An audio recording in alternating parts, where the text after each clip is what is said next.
చాలా పెద్ద కంపెనీ. మన ఐఫోన్కు కాంపోనెంట్స్ తయారు చేసే కంపెనీ. ఈ కంపెనీ మన హైదరాబాద్లో మన ఇయర్బడ్స్ చెవులలో మనం కార్డ్లెస్ ఏదైతే ఉంటుందో ఇయర్బడ్స్ ఐఫోన్ సంబంధించినవి వాళ్ళు సప్లై చేస్తారు కంపెనీకి. ఐఫోన్ వాళ్ళకు వీళ్ళు యాన్సిలరీస్ లెక్క సప్లై చేస్తారు. అంటే ఫ్యాక్సికాన్ కంపెనీ, ఐఫోన్ కంపెనీ ఒకటే. వాళ్ళ ఐఫోన్ తయారు చేసిన అదే కంపెనీ. వాళ్ళే మన హైదరాబాద్లో మన ప్రభుత్వం గత ప్రభుత్వంలో మరి కేటీఆర్ గారు ఈ కంపెనీ తీసుకోసామని చెప్పి కష్టపడి హైదరాబాద్లో 30,000 మంది ఉద్యోగాలు డైరెక్ట్గా ఎట్ ఏ టైం 1 ఇయర్లో ఉన్న రిక్రూట్మెంట్ చేయడానికి మరి వాళ్ళు అగ్రిమెంట్ చేసుకుంటున్న గవర్నమెంట్ కదా. మరి ఈరోజు నేను మా ప్రాంతంలో మహిళలు చాలామంది స్టూడెంట్స్ ఉన్నారు. మా వాళ్ళకు కూడా ఉద్యోగాలు హైదరాబాద్లో సెటిల్ అవుతారంటే మరి ఈరోజు వాళ్ళు ఫ్యాక్సికాన్ కంపెనీ ఇక్కడ వచ్చి ఈరోజు ఇంటర్వ్యూ కండక్ట్ చేసి కూడా మరి వారికి నేను ప్రత్యేకంగా కృతజ్ఞతలు తెలుసుకుంటున్నాను.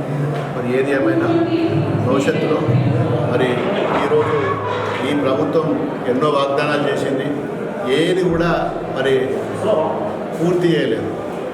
నేను ఇంతమందికి ఉద్యోగాలు ఇప్పిస్తా, నేను రైతుల కోసం పథకాలు చేస్తా, ఎన్ని గ్యారెంటీలు ఇస్తా, ఏ గ్యారెంటీ కూడా ఈరోజు వరకు ఎక్కడ కూడా కంప్లీట్ చేయలేదు. మరి ఏది ఏమైనా మళ్ళీ వచ్చే మా ప్రభుత్వమే ఈ ప్రాంతంలో మరి అభివృద్ధి దుబ్బాక నియోజకవర్గం పూర్తిగా వ్యవసాయేతర ప్రాంతం, వ్యవసాయం మీద బతికే ప్రాంతం.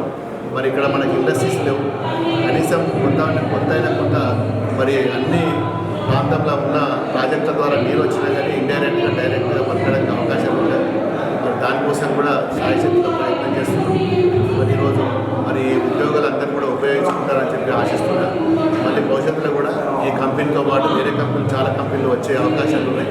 మరి వాటికి కూడా నేను ఇక్కడ ఉద్యోగ మేళ పెట్టించి మరి మన గ్రామీణ ప్రాంతంలో ఐటీఐ కానీ మన పాలిటెక్నిక్ కానీ మరి చిన్న 10th ఇంటర్మీడియట్ వాళ్ళకు కూడా మరి ఉపాధి కల్పించాలనే ఉద్దేశంతో మరి మేము డిజైన్ చేస్తున్నాం. ఇంకా ముఖ్యంగా నేను మళ్ళీ వారం 10 రోజుల లోపల ఈ డ్రోన్ ఏదైతే కెమెరా ఉంటుందో మరి ఆ కంపెనీ వాళ్ళతో కూడా మాట్లాడినా దానికి చాలా డిమాండ్ ఉన్నది.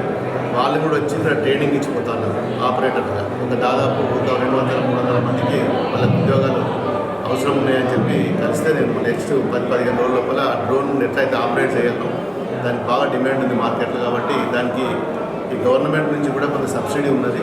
ఆ కొనుక్కుంటే సబ్సిడీ కూడా ఇస్తారు, దానికి ట్రైనింగ్ కూడా ఇస్తే బాగుంటుంది అని చెప్పి అది కూడా ఆలోచిస్తున్నాను. తప్పకుండా నా వంతు సాయశక్తులకు కూడా చేస్తాను. Thank you. అసలు గర్ల్స్ ఇది చాలా గ్రేట్ ఆపర్చునిటీ. ఎందుకంటే ఎవ్వరు గర్ల్స్ కానీ బాయ్స్ డేర్ చేసిన తర్వాత డేర్ చేసి బయటకు రాకపోవడం కానీ, ఇంకా వాళ్ళగా జాబ్స్ చేయకపోవడం కానీ, ఇంట్లో పనులు చేసుకొని ఇంట్లో ఉండడం జరుగుతుంది. కానీ ఈ కంపెనీ వాళ్ళు అనేది ఇక్కడికి వచ్చి మాకు బయట ఇట్లా ఛాన్స్ ఇస్తాము, మీరు రండి, అన్ని ప్రొవైడ్ చేస్తాము, అకామిడేషన్ మొత్తము, ఫుడ్ ఫెసిలిటీ, బస్ ఫెసిలిటీ అన్నీ ప్రొవైడ్ చేసి మరి మాకు ఇంత మంచి ఆపర్చునిటీ ఇస్తున్నారంటే మాకు చాలా great thankful to them. First మాకు చాలా హ్యాపీగా ఫీల్ అవుతున్నాం మేము ఇప్పుడు ఇక్కడికి వచ్చినందుకు. సో ఇక్కడికి మన ఎమ్మెల్యే సార్ కొత్త ప్రభాకర్ రెడ్డి సార్ కూడా వచ్చి సార్ కూడా చాలా బాగా ఎక్స్ప్లెయిన్ చేసి మరి మాకు వెళ్ళండి, మహిళలు ఒక్క దాంట్లోనే కాదు అన్నింటిలో ముందుండాలి, అన్నింటిలో పార్టిసిపేట్ చేయాలి అని చెప్పడం చాలా గ్రేట్ అనిపిస్తుంది మాకు. సో మేము ఇంత దూరం వచ్చి ఇక్కడికి వచ్చి జాబ్ని సంపాదించుకోవడం అనేది మాకు కూడా చాలా హ్యాపీగా అనిపిస్తుంది. గౌరవ ఎమ్మెల్యే కొత్త ప్రభాకర్ రెడ్డి ఆధ్వర్యంలో ఈరోజు దుబ్బాక ప్రాంతంలో మహిళా జాబ్ మేళా ఎక్స్క్లూజివ్గా అంటే మహిళలకు సంబంధించి మహిళా అభివృద్ధి ధ్యేయంగా సాగుతున్న నేటి ప్రపంచంలో మహిళలు ఆర్థికంగా అన్ని రకాలుగా ముందుండాలనే ఉద్దేశంతో అది ఆర్థిక స్వేచ్ఛ లభించాలంటే వారికి జాబ్ ద్వారా మాత్రమే సాధ్యమవుతుంది. కాబట్టి ఆ జాబ్ సాధించాలనే ఉద్దేశంతో ఫాక్సికాన్ పరిశ్రమలో పనిచేయడం కోసం వివిధ యువతులను ఈరోజు ఇంటర్వ్యూ చేయడానికి ఫాక్సికాన్ కంపెనీ ఇక్కడికి వచ్చింది. గౌరవ ఎమ్మెల్యే కొత్త ప్రభాకర్ రెడ్డి గారు ఒకటే ఆలోచించారు, ఈ ప్రాంతం మారుమూల ప్రాంతమైన నియోజకవర్గం కాబట్టి ఈ ప్రాంతంలో ఉపాధి అవకాశాలకు ఇక్కడ పరిశ్రమల ఏర్పాటుకు చాలా సమయం పడుతుంది కాబట్టి అనే ఉద్దేశంతో ఈ ప్రాంత యువతులకు ఆర్థికాభివృద్ధికి ముందుకు పోవాలని, ఉపాధి కల్పించాలనే ఉద్దేశంతో హైదరాబాద్లోని ఫాక్సికాన్ పరిశ్రమలను ఇక్కడికి రప్పించడం జరిగింది. వాళ్ళు ఇంటర్వ్యూ చేస్తున్నారు, వారి మహిళల కళ్ళల్లో ఆనందం చూస్తున్నాం.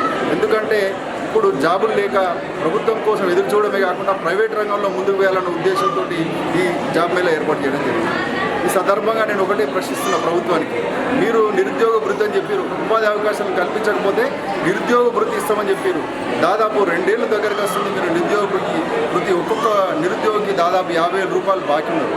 ఇప్పటికైనా నిరుద్యోగ వృత్తి సంగతి పక్కకు పెడితే వివిధ ఉపాధి మార్గాలు పెంచాలంటే ఏ రకమైన ఇండస్ట్రీ తీసుకురావచ్చు, పరిశ్రమలు అంటే కాలుష్యం మాత్రమే కాదు, కాలుష్యం లేకుండా ఉన్నటువంటి పరిశ్రమలను మహిళలకు అభివృద్ధి కలిగించాలనే ఉద్దేశంతో ఏర్పాటు చేసి ఇలాంటి పరిశ్రమలను మా దుబ్బాక ప్రాంతంలో కూడా తీసుకురావడానికి కాంగ్రెస్ ప్రభుత్వం చిత్తశుద్ధితో పనిచేయాలని సందర్భంగా కోరుకుంటూ ఈ జాబ్ మేళాలో జాబ్ సాధించినటువంటి యువతులందరికీ శుభాభినందనలు తెలియజేస్తున్నాను.